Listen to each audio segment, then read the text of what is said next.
From demonic creatures that feast on humans to the man who inspired infamous movie villains, we count 12 movies based on real-life cases. Number 12. Once Upon a Time in Hollywood. This Tarantino-directed film follows Rick Dalton, a fading TV actor, and his loyal stunt double Cliff Booth as they navigate the changing Hollywood landscape of the late 1960s. Meanwhile, their lives intersect with actress Sharon Tate and the sinister Manson family cult, who took over national tabloids with a string of gruesome murders. The story culminates in this alternate history twist, where Rick and Cliff thwart the Manson family's murderous plans in a violent and darkly humorous confrontation. The film is a nostalgic ode to Hollywood's golden age, and a reimagining of a tragic moment in history. Even the heiress to the Folger coffee brand wasn't safe from the Manson family. What a shame. No, but seriously, like, Google that. That's actually really interesting. Like, dark, but crazy. Number 11. The Town That Dreaded Sundown. This 1976 slasher not only helped to define the slasher genre of the late 1970s, but was based on a real event, the Texarkana Moonlight Murders. Imagine, if you will, a small town terrorized by some bozo with a sack on his head, making the town literally fear sundown. The suspect was never caught, but was believed to be Ewell Swinney. Gotcha, bitch. Swinney was jailed for other crimes, and the murder stopped after his arrest. However, he was never officially charged, and the case remains unsolved. Number 10. All Good Things. This underrated film stars Ryan Gosling and Kirsten Dunst, and is also based on the real-life murder of Katie Marks. Katie and her husband Mark were high society types living in New York until Katie mysteriously vanished, and the police looked to her husband.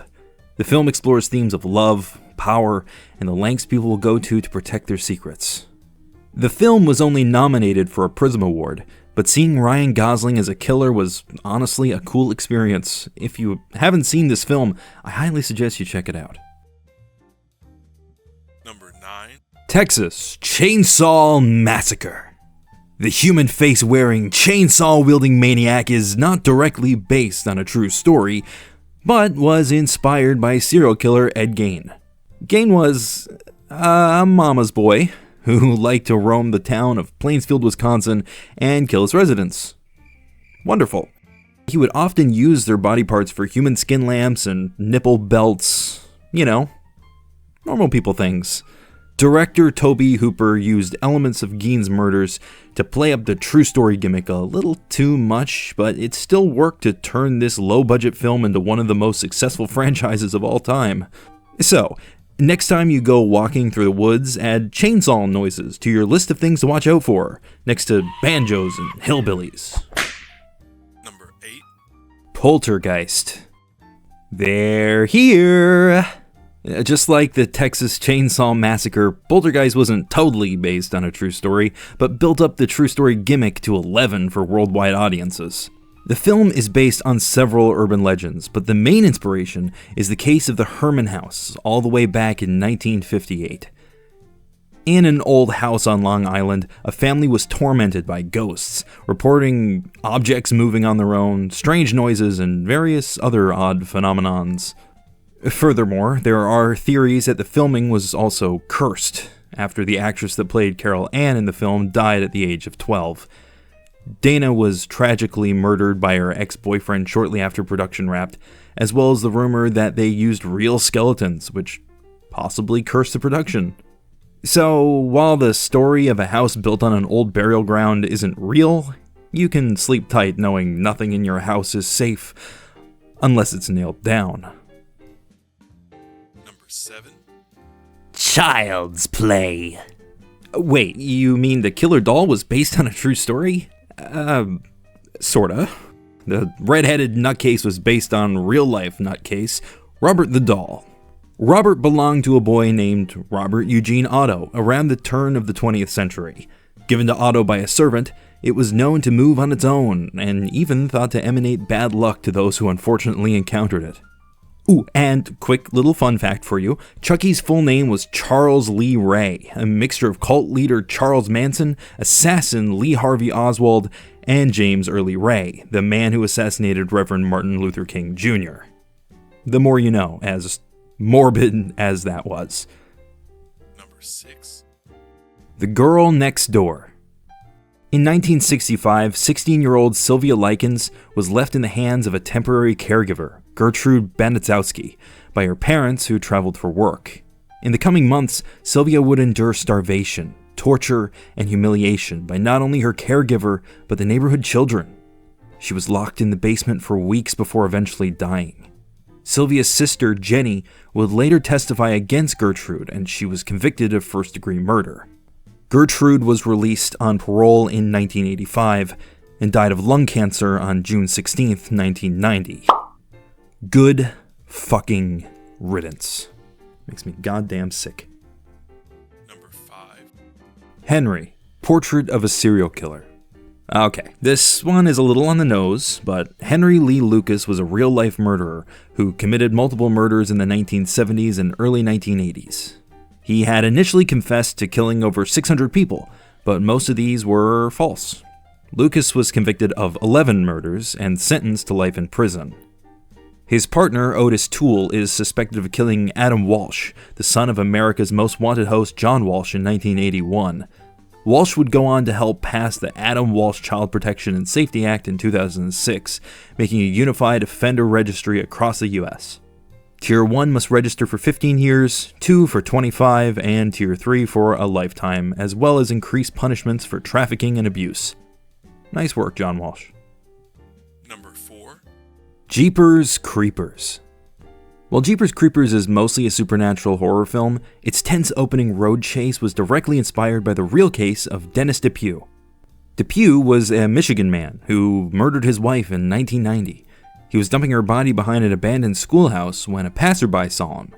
He noticed them and immediately gave chase. The couple later reported what they saw and Depew was captured. So, while the entire premise isn't based on a supernatural flying freak eating people, if I heard the song Jeepers Creepers, yeah, I'd probably get the fuck out of there. Number 3. The Frozen Ground. This film is based on the serial killer Robert Hansen. Hopefully no relation to Chris Hansen, that'd be kind of fucked up. An Alaskan man who kidnapped young women in the late 70s, early 80s era. In 1983, Cindy Paulson escaped and ran to the police. The police didn't believe her at first, but eventually a detective connected several disappearances in the area to Hansen, and he was finally arrested. He was swiftly convicted of 17 murders and sentenced to 461 years in prison, eventually dying in 2014. I think he deserved every one and more. But while this movie is a hard watch, it is also interesting to see a serial killer played by Lloyd Dobler from Say Anything. Number 2. Out of the Darkness. Hey, you ever hear The Son of Sam? Well, if your answer is no, then get ready for a really weird story. Berkowitz terrorized the streets of 1970s New York City, killing his victims with a .44 caliber Bulldog revolver. He generally targeted young couples in parked cars at night in seedy areas. Berkowitz wrote taunting letters to the police and news and signed the papers as Son of Sam, even claiming in a letter that he was following the orders from a demon-possessed dog belonging to his neighbor, Sam Carr. Police initially suspected Carr of being the murderer, but Berkowitz's luck ran out on August 10, 1977, when a parking ticket placed him near the scene of his final attack. After searching the car, police found the .44 snub-nose revolver, as well as maps of the exact attack locations and threatening notes. Berkowitz confessed to the killing shortly after, all showing no remorse for his actions and claiming that he was simply obeying demonic commands. Berkowitz was later sentenced to 6 consecutive life sentences and continues to serve the rest of his life behind bars to this day. See? Wasn't that a weird story to sit through? Demon-possessed dogs, huh? Crazy. What a world we live in. Number 1. Monster. This one is a little more messy, as Eileen Wuornos was a woman in a really shitty situation, but she killed 7 men between 1989 and 1990. She claimed that all the men had attempted to assault her and only killed in self-defense, although some of the evidence suggested otherwise. You see, Eileen was a prostitute in Florida, and I'm sure you know what kind of dangerous situations a job like that puts you in. Wuornos' team argued that she suffered from severe psychological trauma as a result of her experiences, but her critics argued that she was unstable and committed the crimes out of rage. Charlize Theron, who played Wuornos in the film, underwent quite a bit of a transformation for the role, gaining weight, altering her appearance, and even wearing prosthetic teeth. But in the end, it paid off, as Theron took home an Academy Award for Best Actress, along with numerous other accolades for the film. Thanks for watching. We'll see you next time, when the bad dream continues.